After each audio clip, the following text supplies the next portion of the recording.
നമ്മുടെ അനീഷേട്ടനും അതേപോലെ തന്നെ അനുമോളും കൂടെ പുറത്തിറങ്ങിയിരുന്ന് സംസാരിക്കായിരുന്നു. ആ സമയത്ത് നെവിൻ അടുക്കളയിൽ ഒണിയൻ കട്ട് ചെയ്തുകൊണ്ടിരിക്കുകയായിരുന്നു. അപ്പം നെവിൻ നമ്മുടെ സാബുമാനെ ആ ജോലി ഏൽപ്പിച്ചിട്ട് ഒരു ഗ്ലാസ് പാലുമായിട്ട് നമ്മുടെ അനുമോളുടെ അടുത്തേക്ക് വരികയാണ്. എന്നിട്ട് അനുമോൾക്ക് ആ പാല് കൊടുത്തിട്ട് പോകുന്നു. തിരിച്ചു പോകുമ്പോൾ പറയാണ് ഞാൻ മധുരം ഇട്ടിട്ടില്ല എന്ന്. അപ്പോൾ അനീഷേട്ടൻ അനുമോളോട് പറയാണ് എന്തൊരു സ്നേഹമാണ് നെവിന്. നെവിൻ ഒരുപാട് മാറിയിട്ടുണ്ട്. എന്തൊരു സ്നേഹമാണ് കാണിക്കുന്നത്. നെവിൻ ആ പറഞ്ഞതിലൊക്കെ ഒരുപാട് കെയറിങ്ങും അനുകമ്പയൊക്കെ അനുമോളുടെ അടുത്തുണ്ട്.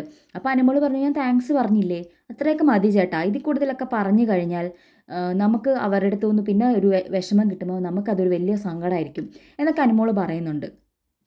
അതിനുശേഷം അനുമോളും നമ്മുടെ അനീഷേട്ടനും കൂടെ സംസാരിച്ചുകൊണ്ടിരിക്കുന്ന സമയത്ത് നെവിൻ പിന്നെയും കറങ്ങി തിരിഞ്ഞ് തിരിച്ച് വരികയാണ്. എന്നിട്ട് നെവിൻ പറയാണ് എനിക്കിവിടെ ആരോടും ഇപ്പോൾ ദേഷ്യമില്ല, എനിക്ക് ഇപ്പോൾ എല്ലാവരോടും നല്ല സ്നേഹം മാത്രമേ ഉള്ളൂ. അപ്പോൾ അനീഷേട്ടൻ നെവിനെ പിടിച്ചിട്ട് ആ ഒരു ചെയറിൽ ഊഞ്ഞാലിൽ ഇരുത്താണ്.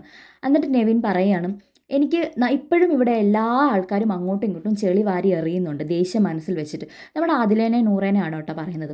നെവീനും ഒരു കാലത്ത് ഇങ്ങനെ തന്നെയായിരുന്നു. എങ്ങനെയാണ് നെവീൻ ഇത്ര മനമാറ്റം വന്നതെന്ന് അറിയത്തില്ല.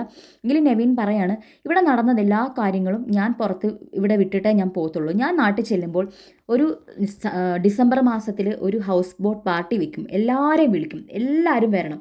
ആ ടൈമിൽ എല്ലാവരും എൻജോയ് ചെയ്യണം.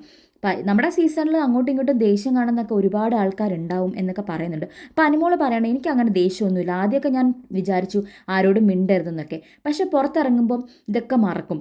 നമ്മൾ തന്നെ നമ്മുടെ സീസൺ എപ്പിസോഡ്സ് ഒക്കെ കാണുമ്പോൾ നമ്മൾ തന്നെ വിചാരിക്കും എന്തിനാണ് നമ്മൾ ഇങ്ങനെയൊക്കെ ചെയ്തതെന്ന്. ഞാൻ എന്തായാലും ഉറപ്പായിട്ടും വരും എന്ന് അനുമോള് പറയുന്നുണ്ട്. അപ്പം നമ്മുടെ നെവിൻ പറയാണ് പുറത്തിറങ്ങാൻ നേരം എല്ലാവരും എന്നെ നോക്കിയിരിക്കുകയായിരിക്കും, എല്ലാവരും എനിക്കിട്ട് തരാൻ വേണ്ടിയിട്ട്. ഞാനൊരു എപ്പിസോഡ് പോലും കാണത്തില്ല, ട്രോൾ പേജുകളായിരിക്കും എല്ലാവരും കൂടെ എന്നെ വലിച്ചീറി ഒട്ടിക്കുന്നത് എന്നൊക്കെ പറയുന്നുണ്ട്. അപ്പം നമ്മുടെ അനുമോള് പറയുന്നുണ്ട് ഏയ് അങ്ങനെയൊന്നും സംഭവിക്കത്തില്ല എന്നുള്ള രീതിയിൽ പറയുന്നുണ്ട്. അങ്ങനെ നെവിനൊക്കെ ഒരു കരുണയോട് അല്ലെങ്കിൽ നല്ലൊരു സ്നേഹത്തോട് അനുമോളുടെ അടുത്ത് വരാൻ വേണ്ടി നോക്കുകയാണ്. എല്ലാവരും നല്ല രീതിക്ക് പെരുമാറാൻ നോക്കുന്നുണ്ട്, ആദില നൂറ ഒഴിച്ച്.